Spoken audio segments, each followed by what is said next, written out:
പ്രിയപ്പെട്ട സഹോദരങ്ങളെ, സലാമുൻ അലൈക്കും. ഇന്ന് നമ്മുടെ ഭാഷാ പഠനവുമായി ബന്ധപ്പെട്ട് അല്ല, എന്നാലും ഭാഷാ വിശദീകരണം വരും ചെയ്യും.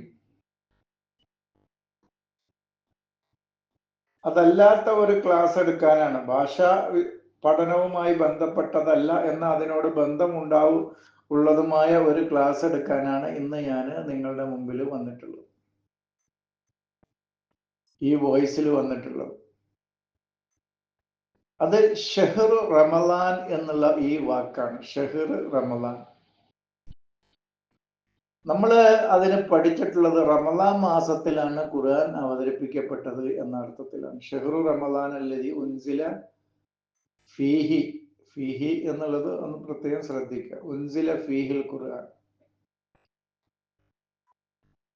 അപ്പൊ ഖുർആൻ ഇൻസാലായിട്ടുള്ളത് റമളാൻ മാസത്തിലാണ് എന്നുള്ളതാണ് അതിന്റെ അർത്ഥം. നമ്മൾ പഠിച്ചതും പഠിപ്പിക്കപ്പെട്ടതും കുട്ടിക്കാലം മുതൽ പഠിച്ചു വന്നതും അങ്ങനെയാണ്.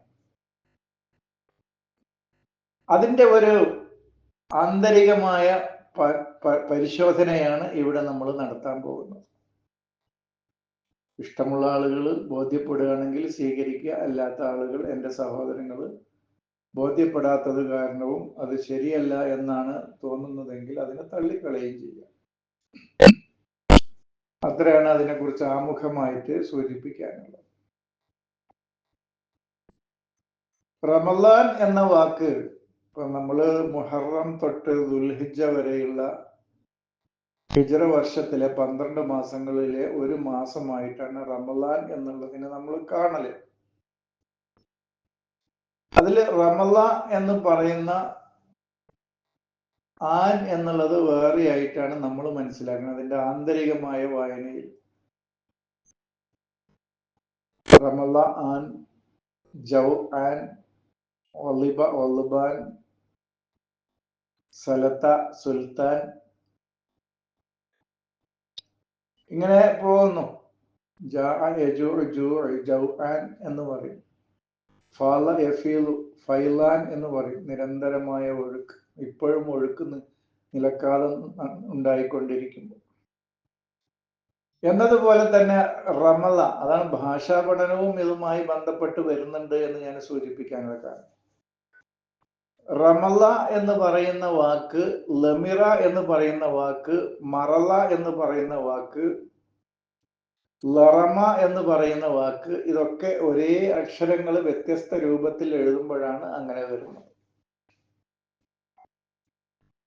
ലറമ് എന്ന് പറയുന്നത് നമ്മൾ ഒരു തീപ്പൊരി എന്നാണ് പറയുക, ഒരു തീയിന്റെ ജ്വാല. മറള് എന്ന് പറയുന്നത് രോഗം എന്നുള്ള അർത്ഥത്തിനാണ് നമ്മൾ പറയുന്നത്. പക്ഷെ ഖുർആൻ ഉപയോഗിക്കുന്ന വാക്ക് ഫി ഖുലൂബിഹിം മറളുൻ എന്നുള്ളതാണ്. അതൊരു രോഗം എന്നുള്ള അർത്ഥത്തിനല്ല, ഈ ദൈവികമായ വെളിച്ചം കിട്ടാത്ത ഒരവസ്ഥയാണ് അവന് മറളാണെന്ന് പറയുന്നത്.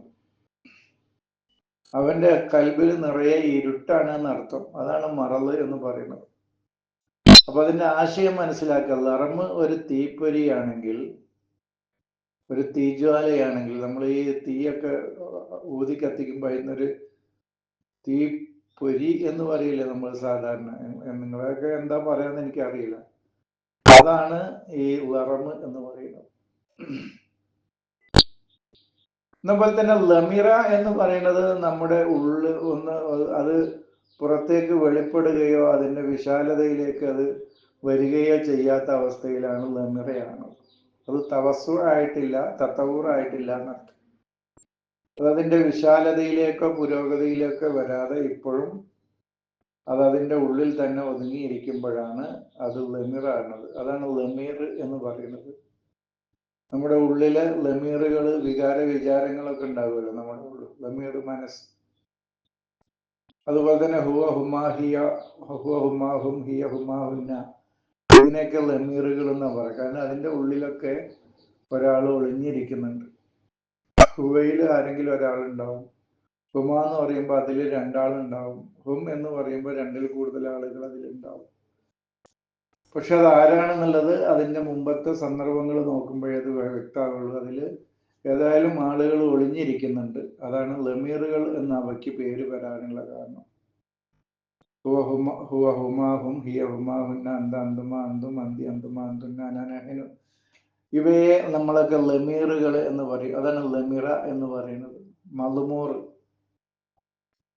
മളുമൂർ എന്ന് പറയുമ്പോൾ തന്നെ ഭാഷ അറിയുന്ന ആളുകൾക്ക് ഇപ്പൊ മനസ്സിലായിരുന്നു എന്താ മളുമൂർ, ഒളിപ്പിച്ചു വെക്കപ്പെട്ടത് എന്നൊക്കെ. അല്ലാതെ നമ്മള് മുമ്പ് ലാമിർ എന്ന് പറയുമ്പോൾ മെലിഞ്ഞ ഒട്ടകം എന്നൊക്കെയാണ് എഴുതിയിരിക്കുന്നത്. മെലിഞ്ഞ ഒട്ടകവും തടിച്ച ഒട്ടകവും ഒന്നും ഖുർആനിന്റെ വിഷയമല്ല. അത് നമ്മൾ സംസാരിച്ചതാണ്, അങ്ങോട്ട് പോകുന്നില്ല.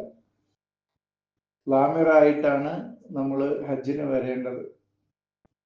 അതൊക്കെ പിന്നെ ലാമിറിന്റെയും മുകളിലേക്ക് പോയിട്ടാണ് ഹജ്ജിന് വരുന്നത്. അല്ലാ കുല്ലി ലാമിരി എന്ന് പറയുന്നത്. ഏതായാലും നമ്മൾ ഈ ഭാഷാപരമായ പഠനം ഉള്ളത് കൊണ്ടാണ് ഭാഷാപരമായ വിശദീകരണം ഇത്ര കൂടുതലായിട്ട് നൽകാനുള്ള കാരണം. അപ്പൊ ഈ ലമിറയാണ് പിന്നെ റമളയാണ്. അപ്പോ അതിന്റെ ആ ഒളിച്ചിരിക്കുന്ന മളുമൂറായ അവസ്ഥയിൽ നിന്ന് അതിന്റെ വേറും തവസ്സുർ അല്ലാത്ത അവസ്ഥയിൽ നിന്ന് തവസ്സുറിലേക്കും തത്വീർ അല്ലാത്ത അവസ്ഥയിൽ നിന്ന് തത്വീർ അതിന്റെ പുരോഗതിയിലേക്കും ഒരു മനുഷ്യന്റെ ചിന്തയും അവന്റെ ബോധതലവും അതിന്റെ വിശാലതയിലേക്ക് വരുമ്പോഴാണ് അവനിൽ ഇശിഹാർ ഉണ്ടാകുന്നതും അവനിലേക്ക് ഖുർആൻ ഇറക്കപ്പെടുന്നതും എന്നുള്ളതാണ് നമ്മൾ അതിനെ മനസ്സിലാക്കുന്നത്. അപ്പൊ ഈ വാക്കുകൾ ഓരോന്നും എഴുതി പഠിക്കുക. ലമിറ, ലറമ, മറല, റമല ഇങ്ങനെയുള്ള ഈ അക്ഷരങ്ങളുടെ വ്യത്യസ്ത രൂപത്തിൽ അക്ഷരങ്ങൾ കോർത്തിണക്കി എഴുതുമ്പോൾ അവയ്ക്കുണ്ടാകുന്ന അർത്ഥമാറ്റങ്ങൾ ഓരോന്നും ശ്രദ്ധയോടുകൂടി പഠിക്കുക. അപ്പൊ ഇതാണ് അങ്ങനെ ഓരോ വ്യക്തിയിലും ഒരു 100 കൊല്ലം ജീവിക്കുന്ന ഒരു മനുഷ്യനെ നമ്മൾ പാരമ്പര്യമായി പഠിച്ച റമദാനാണെങ്കിൽ 100 റമദാനാണ് അയാൾക്ക് ലഭിക്കുക.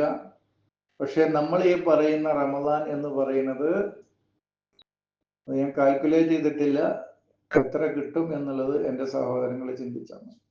അവന്റെ ജീവിതത്തിൽ ഓരോ വേളകളിലും അവനിലൂടെ കടന്നു പോകുന്ന ഒന്നാണ് അവന്റെ ഉള്ളിലെ റമദാൻ. ആ റമദാൻ ഒരാളിൽ ഉണ്ടാകുമ്പോഴാണ് ഉൻസില ഫീൽ ഖുർആൻ എന്ന് പറയുന്നത്. നമ്മൾ സിയാമന്നെ പറഞ്ഞിട്ടുണ്ട്. സിയാമന്നെ എല്ലാവർക്കും ഉള്ളതല്ല. യായുഹന്നാസിനല്ല, യായുഹൽ മുസ്ലിമീനല്ല, യായുഹല്ലദീന ആമനൂനുള്ളതാണ് എന്നുള്ളത് നമ്മൾ പറഞ്ഞിട്ടുണ്ട്. അത് അവാമുന്നാസിനല്ല എന്നർത്ഥം. സിയാമ് അവാമുന്നാസിനല്ല. അവാമുന്നാസ് ഞാൻ പറഞ്ഞല്ലോ, അവരുടെ നടത്തം 10 കിലോമീറ്റർ വേഗതയിലാണെങ്കിൽ ഈ ഹവാസുകൾ യായുഹല്ലദീന ആമനു എന്ന് പറയുന്ന ഹവാസ് പ്രത്യേകം അതിനു വേണ്ടി ഉള്ള ആളുകള് അവരുടെ 100 കിലോമീറ്റർ സ്പീഡിലായിരിക്കും അവർ. അതാണ് അസാബിക്കൂൻ. മത്സരിച്ച് മുന്നേറുന്ന ആളുകൾക്ക് തന്നെയാണ് ഉലൈകഹുമുൽ മുഖറബൂൻ എന്ന് പറയുന്നത്. അതാണ് അതിൽ മത്സരിച്ച് മുന്നേറുക തന്നെ വേണം. അത് വിഷയത്തിൽ നിന്ന് അല്പം വ്യതിചലിച്ചു. അപ്പൊ ഷെഹ്റു റമദാൻ എന്ന് പറയുന്നത് റമദാൻ മാസം എന്നുള്ള അർത്ഥത്തിനല്ല. ഇപ്പൊ ഇന്നലെ തന്നെ ഞാൻ എൻ്റെ ഒരു സഹോദരനുമായിട്ട് സംസാരിച്ചപ്പോ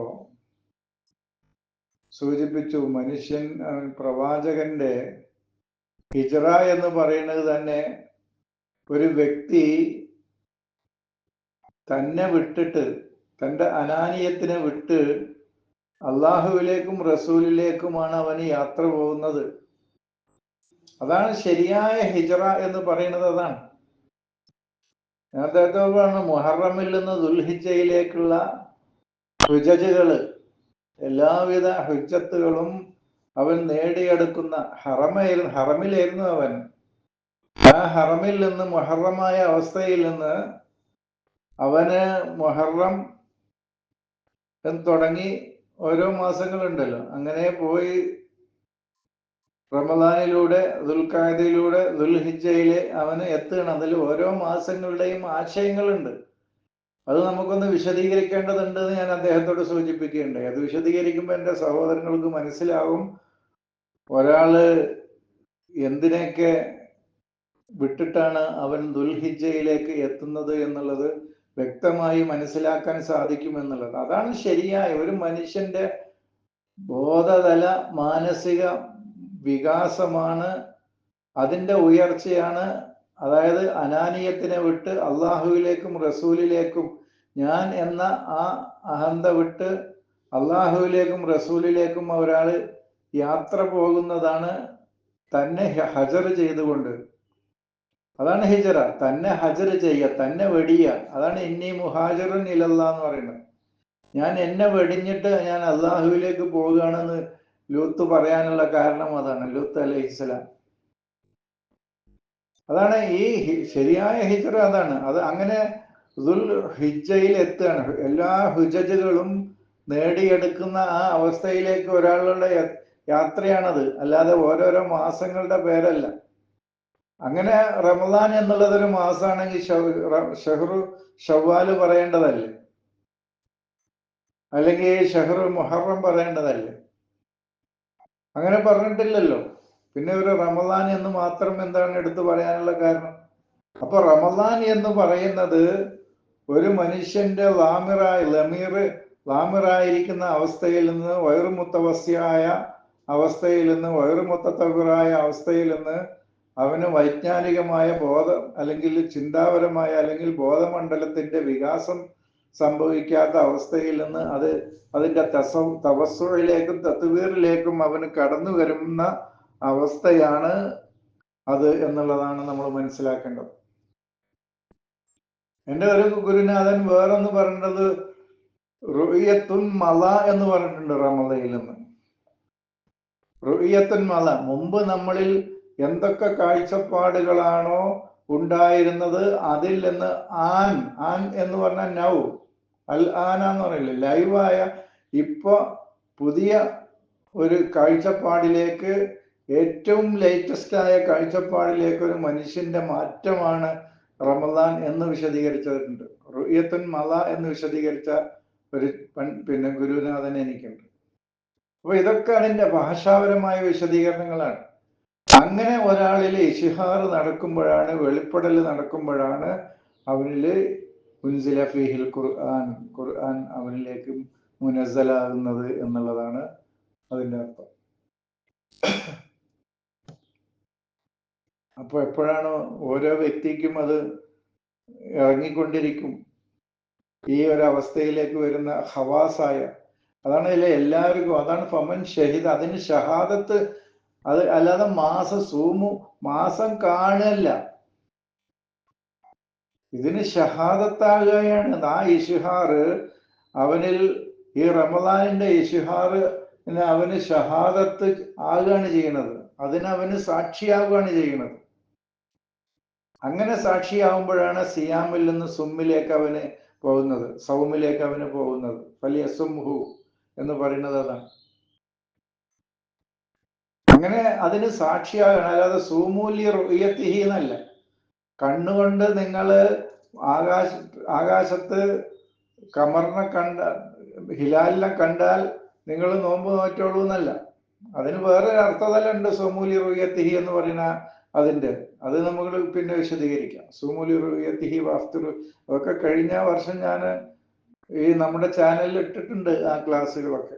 അപ്പോൾ അത് പറ്റുന്ന ആളുകൾ അതൊന്ന് കേൾക്കുക. അപ്പോൾ നമുക്കത് ഇനിയും പറയേണ്ട ആവശ്യം ഉണ്ടാവില്ല. അപ്പോ നമ്മൾ പറഞ്ഞത് സിയാമ് അല്ലദീന ആമനു എന്നുള്ളതാണെങ്കിൽ സൗമ് മറിയമിനാണ് എന്നുള്ളത് അവിടെ വിശദീകരിച്ചു. അപ്പൊ സിയാമ് ചെയ്യുന്നതിലൂടെയാണ് ഒരു മനുഷ്യൻ സൗമിലെത്തുന്നത് എന്ന് പറഞ്ഞാൽ സുമ്മുദ്ദിഹിനി അനി തറദ്ദുദാത്തി സല്ലബിയ എന്നാണ് അതിന് വ്യാഖ്യാനം. എന്ന് പറഞ്ഞാല് നമ്മളിലുള്ള പക, ശത്രുത, വിദ്വേഷം, അസൂയ, കിബർ, ഇങ്ങനെ അതിന്റെ സലബിയായ ചിന്തകൾ നമ്മളിൽ ഉണ്ടാകുമല്ലോ. അതിൽ നിന്നൊക്കെ അവന് സുമ്മാകുക. സുമ്മും ബുക്കുമും എന്ന് പറയില്ല, അതിൽ നിന്നൊക്കെ അവന് സുമ്മാകുക, അതൊക്കെ സുമ്മുദഹിനി അവന്റെ ചിന്തയെയും ബോധതലത്തെയും അതിൽ നിന്നൊക്കെ അടച്ചു വെക്കുക. അപ്പൊ അവനിൽ റഹ്മാനിയത്ത് വെളിപ്പെടും. അതാണ് ഇന്നി നദർത്തുലി റഹ്മാനി സൗമൻ. കാരണം ഷെയ്ത്താനിൽ റഹ്മാനി വസീയ, റഹ്മാന് വസീയായിട്ട് നിൽക്കുന്നത് ഷെയ്ത്താനാണ്, അതായത് നെഗറ്റീവ് ചിന്തകളാണ്. ആ നെഗറ്റീവ് ചിന്തകളിൽ നിന്ന് അവനെ മുഴുവൻ സുമ്മാകുകയാണ് ചെയ്യുന്നത്. അവന്റെ ദിഹിനിനെ, അവന്റെ ബുദ്ധിയെയും മനസ്സിനെയും അതിൽ നിന്നൊക്കെ അവൻ എന്ത് ചെയ്യാണ്? സുമ്മാക്കി കളയാണ്, അടച്ചു കളയാണ്. അതാണ് സുമ്മും ബുക്കുമും എന്ന് പറയുന്നത്. അവിടെ ചെയ്യുന്നത് കാഫിര്യങ്ങൾ സത്യത്തിൽ നിന്നാണ് അവന്റെ ചെവിയെ അടച്ചു കളയുന്നത്. സത്യം കേൾക്കാതിരിക്കാനും സത്യം മനസ്സിലാക്കാതിരിക്കാനും. ഇവിടെ തറദ്ദുദാത്ത് സലബിയ, നെഗറ്റീവ് ചിന്തകളിൽ നിന്നാണ് അവന് സുമ്മ ചെയ്യുന്നത്. അതാണ് സിയാമിൽ നിന്ന് സുമ്മിലേക്ക്. അപ്പൊ ഞാൻ ആ വിഷയത്തിലേക്ക് ഇപ്പൊ പോകുന്നില്ല. ഇപ്പൊ ഞാൻ വിശദീകരിച്ചത് ഇതാണ്, റമളാൻ എന്നുള്ളത് റമള പ്ലസ് ആനാണ്, അല്ലാതെ റമളാൻ എന്ന് പറയുന്ന ഒറ്റ വാക്കല്ല.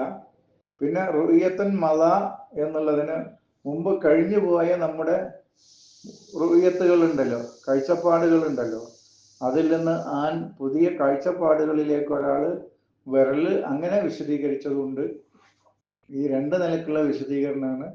അതിൽ ആദ്യത്തേതിനോടാണ് എനിക്ക് കൂടുതൽ യോജിപ്പ്, രണ്ടാമത്തതും തെറ്റൊന്നുമല്ല, അങ്ങനെയും വിശദീകരിക്കാം എന്നാണ് ഞാൻ സൂചിപ്പിച്ചത്.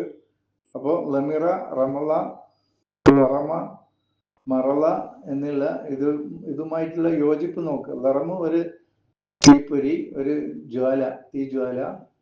മറള് മനുഷ്യന്റെ ഹൃദയത്തിൽ ഈ വെളിച്ചം, ഈ ജ്ഞാനത്തിന്റെ അറിവിന്റെ ഈ നൂറിന്റെ ഒരു വെട്ടം പോലും ഇല്ലാത്ത അവസ്ഥ.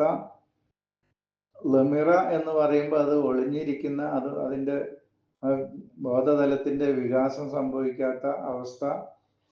അതാണ് ലാമിർ, ലമീർ, മറൽ. പിന്നെ റമള് എന്ന് പറയുമ്പോൾ അത് ഉണ്ടാവുന്ന അവസ്ഥയിലാണ് അവനിൽ അതിന്റെ ഇഷിഹാർ നടക്കുമ്പോഴാണ്, അത് വെളിപ്പെടുന്ന അവസ്ഥയിലാണ് ഉൻസില ഫീഹിൽ ഖുർആൻ. ഇത്രയും കാര്യങ്ങളാണ് സൂചിപ്പിച്ചിട്ടുള്ളത്.